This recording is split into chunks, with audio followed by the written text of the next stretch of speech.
গত বছর ৫ আগস্ট ছাত্র জনতার ঐতিহাসিক গণঅভ্যুত্থানের বর্ষপূর্তি উপলক্ষে কেন্দ্রীয় কর্মসূচির অংশ হিসেবে বুধবার দুপুরে নেত্রকোনা জেলা বিএনপির বিজয় র্যালি আয়োজন করে। নেত্রকোনা জেলা প্রতিনিধি মোহাম্মদ হাবিবুর রহমান রতনের তথ্যচিত্রে দেখুন বিস্তারিত।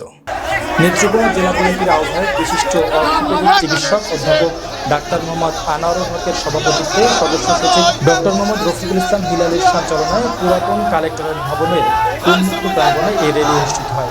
এতে বক্তব্য রাখেন জেলা বিএনপির সাবেক সভাপতি ও সাবেক এমপি বীর মুক্তিযোদ্ধা আশরাফউদ্দিন খান, জেলা বিএনপির সিনিয়র যুগ্ম আহ্বায়ক অ্যাডভোকেট মাহফুজুল হক, জেলা বিএনপির সাবেক সাধারণ সম্পাদক আলহাজ আবু তাহের তালুকদার, জেলা বিএনপির যুগ্ম আহ্বায়ক মুজিবুর রহমান খান, তাজেজুল ইসলাম ফারাজ সুজা, বৈদুর রহমান পাঠান, এস.এম. মনিরুজ্জামান দুদু, জেলা বিএনপির সাবেক সাংগঠনিক সম্পাদক এস.এম. শফিকুল কাদের সুজা সহ আরও অনেকে।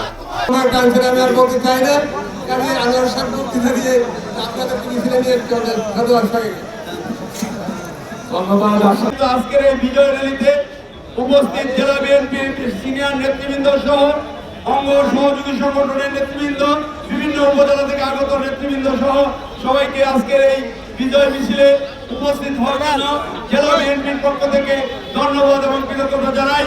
আমরা জানেন যে ইতিমধ্যে আমাদের নেতৃবৃন্দ বক্তব্য দিয়েছেন, প্রচন্ড গরম, এই জন্য আমি আমার বক্তব্য লম্বা করতে যাচ্ছি না। আপনাদেরকে শুধু একটা কথাই বলবো যে আমরা যে